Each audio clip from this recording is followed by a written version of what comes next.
Yep. When you are willing to live or die By your beliefs. there's a certain respect.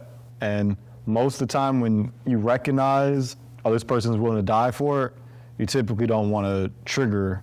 Just a level of understanding and respect.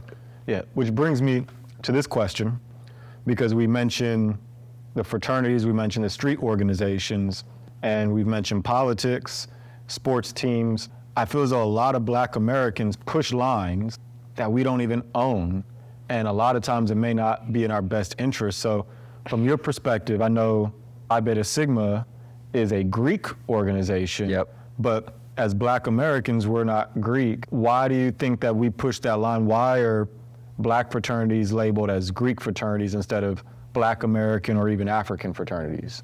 Because they're Black Greek letter organizations. What does that mean? So they're utilizing Greek letters, and part of the National Pan-Hellenic Council.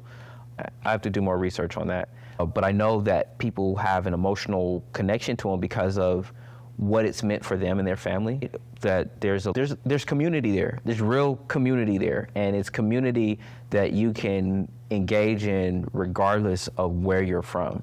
Gotcha. People feel very strongly about their community, and especially if you're getting benefits from it, especially if you receive a sense of belonging, right? So I understand that, which is why I look at particularly like the Black elite that are getting benefits from the Democratic Party. Yeah. Like you as a Black elite that has access to the actual administration, of course I understand why you're pushing it. Correct. But you're trying to act as if because you're getting benefits from it that I'm getting the same benefits from. Why would I align myself with your agenda and you're the only one benefiting? Exactly. Yeah. Exactly. Bray, you know, ask some heavy questions. Do I need to give my final thoughts and then you give final thoughts? Yeah, what's your final thoughts, man?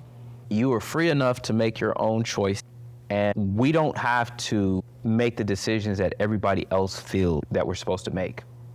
We can be free thinkers and be our own persons, our own men, our own women. We can do that.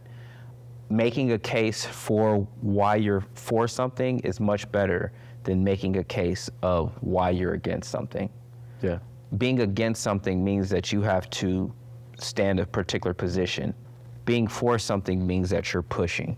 When you're pushing, you're always moving forward. When you're defending, the one thing that you're trying to do is not lose ground. Correct. So if we know what we're for, it's better to know what we're for. And I think that Black folks should be really looking at what they're for and align more about what they're for than aligning with each other based on what they're against.